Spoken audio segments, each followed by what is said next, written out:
Tina, aka Miss WOC Reader, and welcome back to my channel. The timeline is buzzing again. I mean, when is it ever not? But still. And there's a lot of drama around special editions of Black books. So I'm gonna start off with a series of, I don't even know what you call them on Threads, because I don't really use Threads, I'm gonna be honest with you. I don't have an account there. I just periodically check in on there. And I don't want to have an account there, one, because Zuckerberg has enough of my data for a lifetime, but also because it's very echo chambery, and I see the worst unchecked takes on Threads, because a lot of people get real bold on there because they know, like, if they were to say that stuff on Twitter, they would get dragged to hell and back. So it's kind of like where people who got tired of being challenged on Twitter migrated to. But I just found it so interesting that they said this shit with their whole chest. So I'm not gonna redo their whole thing because their thread was just too long. But they said there's been a lot of discussion lately about boxes being more diverse in their selection, and I need to address this from a different angle. I have kept quiet about a problem that has irked our team for years now. And we've not had these convos outside of close friends or private spaces with other biz pals. But since this discussion is currently being had in public, I have data that shows every single time we do a box with a Black lead, our numbers tank. Doesn't matter if it's our adult romance box, adult fantasy box, YA fantasy box, or even our SE boxes. Black equals lower sales. I remember last year I posted this complaint in a private group with other boxes and asked if it's just us because I found it infuriating. And guess what? Another box openly shared they noticed a similar pattern of sales too. Non-Black leads also see a drop in sales too. The point is, perhaps readers need to start tracking their own reading habits data or the data of their own community to align with what they're demanding. It's not meant to point fingers or make anyone upset. We're literally just stating data. And then they go on up with this data, and the data is really hard to read. It really doesn't make any sense because I don't know what their average numbers are, and they don't post their average numbers here. No, it's just basically like non-Black, below average sales, Black, below average sales, white, average sales, and I'm like, what am I supposed to do with these numbers?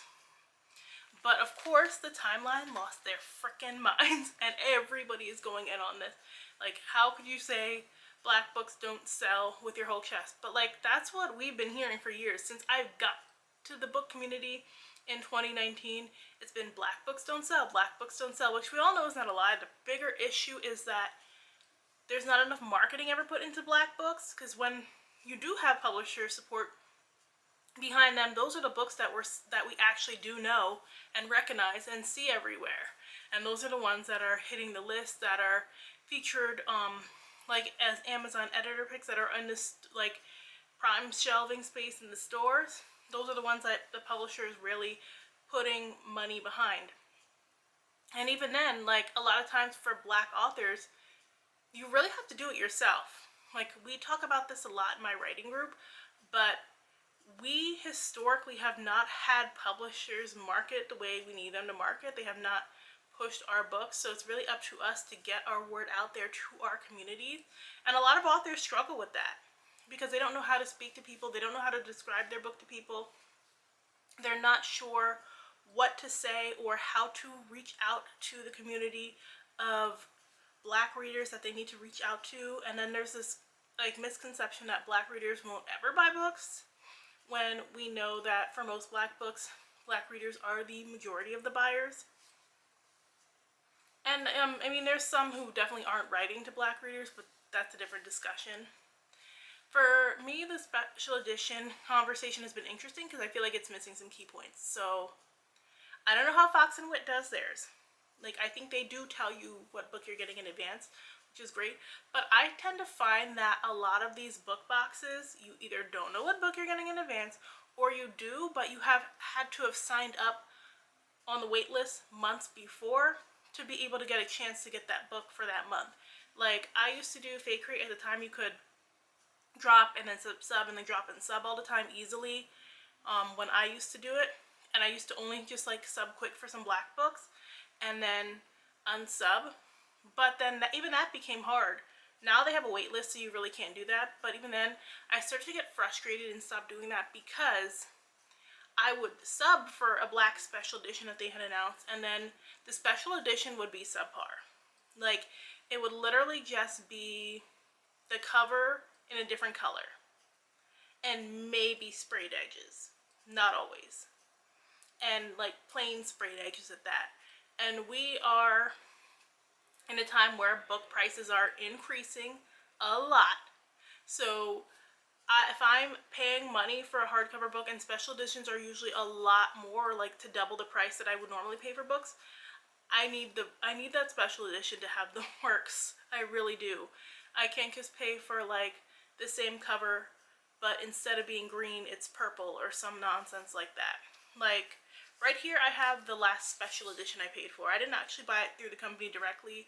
This was an Afterlight exclusive, but I just bought it off of somebody who bought it, but they charged me the same price, which was $25, which is not bad.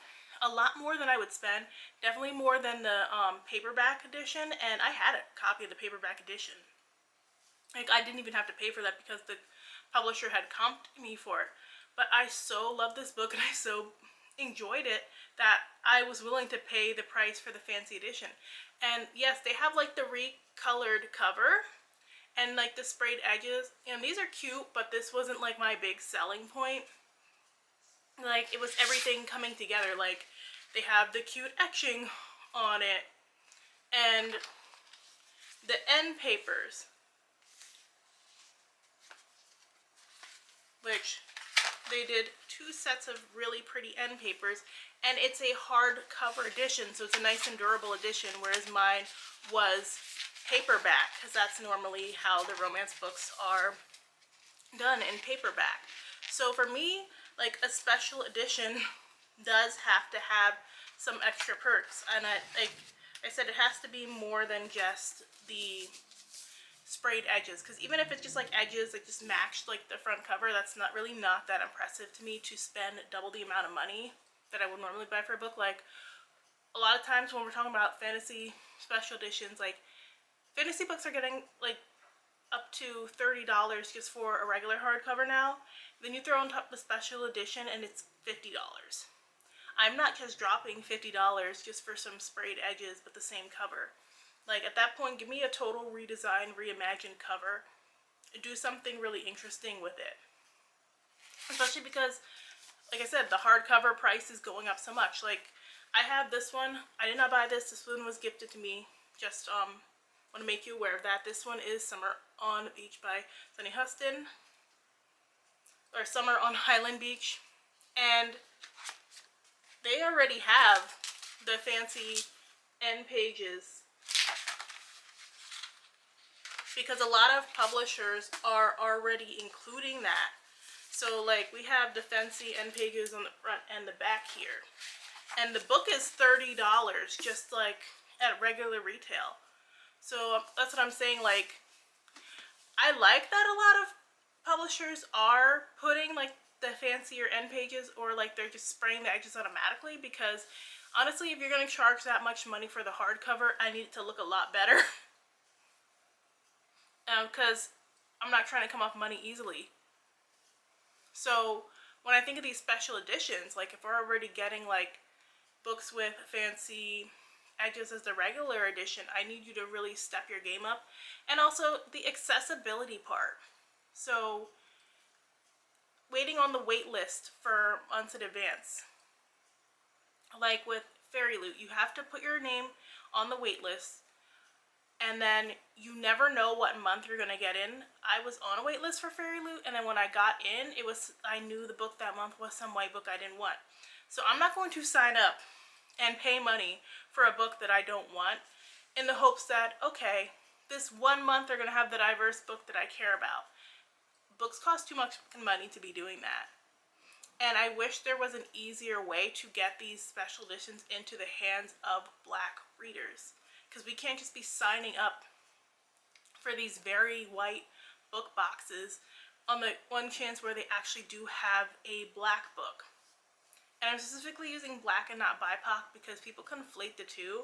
But as we've seen time and time again, people feel a different way about books by other BIPOC authors than they feel about Black books.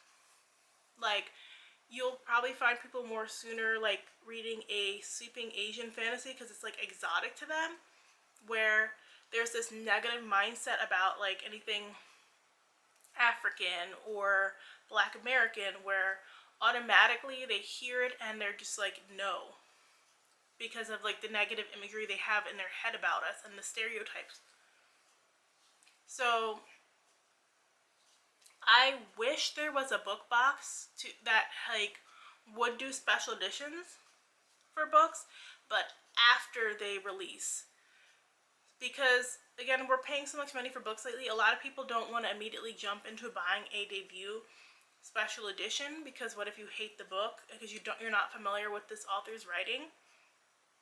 So it would be cool if like there was a box that did it like further down the line, so it's like, okay, the book has been out for like a month or two.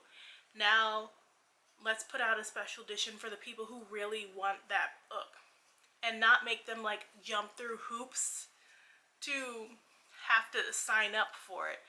And just, we need more special editions outside of these book boxes. Like, the book box model isn't the best for everyone. Like, for me, with like those ones that do all the bookish merch and shit, I don't care about the merch. I don't recognize the fandoms half the time because they're not books I'm a fan of, so I don't really get use out of it unless it's like an everyday thing you can use. And a lot of the special editions that I do have sitting on my shelf, I was able to get in like past box sales when they had extra and they were selling them out at a more reasonable price. So I think it would be really cool to see more special editions of Black books done like after they've been out for a while, when they have a chance to build up a readership. I saw via Kickstarter, Evan Winters did his, and that edition was gorgeous, and fans of that series are going to love that so much. Like, it was beautiful and they are definitely getting their money's worth. So I would love to see more companies like team up and do something like that, and also work with Black artists, because that's also being left out of the conversation. Even some of like the BIPOC friendly book boxes, they're not using Black artists to do these redesign covers or to do these sprayed edges. So like, I would love to see that as well, because that's also a part of promoting diversity. I know like contracts and things are a big deal, and like you contract to work with certain people, but let's offer more contracts to Black artists for these boxes as well. And making Black creators reps for these boxes. So often I see like things go out to become like a rep for these boxes, but they're mostly white creators that get the opportunity. Or if they do select like a token non-white person, if you look at their page, the readership is white. They read white books. And that's one of the biggest hurdles that these boxes I think are having, is that your readership is white. You train them to prefer white fantasies, so of course they're going to skip the month they realize that it's a Black book. Or of course they're not going to want to sub that month that they know it's a Black book. They're going to wait until the white fantasy rolls around, especially if you're only doing 1 to 2 Black books a year. So that's just my thoughts on this whole special edition drama that's going around. I would love to see more special editions, but like, for one, I need them to be actually special, because I did have an author tell me before that they had like 2 special editions. One was just like the plain version of their book, just in hardcover. Another one at least had like a redesigned cover underneath, but they had to provide the character art that went with the letter from the author in it. Like, that was art that they commissioned themselves. The box did not commission that art for them. Like, y'all would have had to pay me to use my art, like, that I paid for myself. So let me know what your thoughts are in the comment section down below. If you like this video, make sure and hit that like button. Thanks so much for watching. I will see you guys in the next one. Bye!